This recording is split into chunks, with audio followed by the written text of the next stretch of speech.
Praise the lord. యేసు రక్తమే జయము. మన రక్షకుడు మన విమోచకుడైన యేసుక్రీస్తు పరిశుద్ధ నామములో అందరికీ వందనాలు.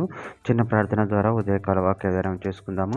పరిశుద్ధుడ మహాకరుడైన దేవ యేసయ్య, సర్వాధికారినైనా మీకే వేలాది వందనములు, కృతజ్ఞత స్తుతి స్తోత్రం చెల్లించుకుంటున్నాను. దేవ ఉదయకాలం ప్రభు వాక్య భాగం ధ్యానిస్తుండగా వాక్య భాగం మాకు అర్థమవట్లు సహాయం చేసి మీ కృపలో బలపరిచి మీకు మాదిరిగా మమ్మల్ని నడిపించి మీ జీవితంలో మా జీవితం జరిగించమని ఈ చిన్న ప్రార్థన ప్రభు యేసుక్రీస్తు పరిశుద్ధ నామములో అడిగి వేడుకుంటున్నాను తండ్రి. Amen amen. ద్వితీయోపదేశ కాండము 14వ అధ్యాయం 2వ వచనము. ఏలి అనగా నీ దేవుడైన యెహోవాకు నువ్వు ప్రతిష్ఠిత జనము, మరియు యెహోవా భూమి మీదనున్న సమస్త జనములలో విశేషముగా తనకు స్వకీయ జనమగునట్లు నిన్ను ఏర్పరచుకొనెను. ఆమె దేవుడి వాక్య భాగం దీవించును గాక.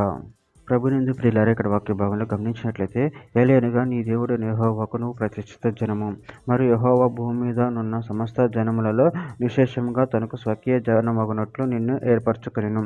అదేవిధంగా వాక్య భాగంలో గమనించినట్లయితే ద్వితీయోపదేశ కాండం 28:9 వచనంలో నీవు నీ దేవుడైన యెహోవా ఆజ్ఞలను అనుసరించి ఆయన మార్గములలో నడుచుకొనిన ఎడల యెహోవా నీకు ప్రమాణం చేసి ఉన్నట్లు ఆయన తన ప్రతిష్ఠిత జనముగా నిన్ను స్థాపించును.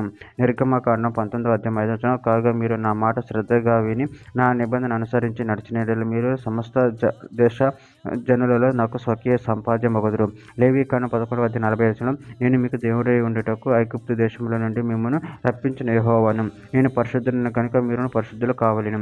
యెషయా గ్రంథం 62వ అధ్యాయం 12వ వచనం. పరిశుద్ధుల జనులను యెహోవా విమోచించిన వారని వారికి పేరు పెట్టబడును.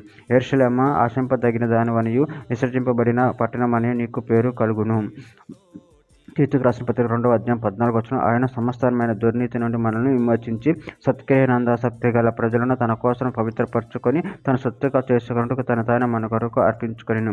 పేతురు రాసిన మొదటి పత్రిక 2వ అధ్యాయం 9వ వచనం. అయితే మీరు చీకటిలో నుండి ఆశ్చర్యకరమైన తన వెలుగులోనికి మిమ్మల్ని పిలిచిన వాని గుణాతిశయమును ప్రచురించే నిమిత్తము ఏర్పరచబడిన వంశమును, రాజ్యులైన యాజక సమూహమును, పరిశుద్ధ జనమును, దేవుని సొత్తైన ప్రజలనై ఉన్నారు. చివరిగా ఒక మాట, మలాకీ గ్రంథం 3వ అధ్యాయము 17వ వచనం. నేను నియమింపబో దినము రాగా వారు నా వారై స్వకీయ సంపాద్యమగుదురు. తండ్రి నన్ను సేవించి కుమారుని కనికరించినట్లు నేను వారిని కనికరింతునని సైన్యములకు అధిపతి యెహోవా సెలవిచ్చుచున్నాడు. ఆమె దేవుని వాక్య భాగం దీవించిన ఒక చిన్న ప్రార్థన చేసుకుందాము. పరిశుద్ధుడ మహాగణుడు అనే దేవ యేసయ్యను మీరు ఇచ్చిన వాక్య ధ్యానాన్ని బట్టి ప్రభావం కృతజ్ఞతలు చెల్లించుకుంటున్నాను తండ్రి.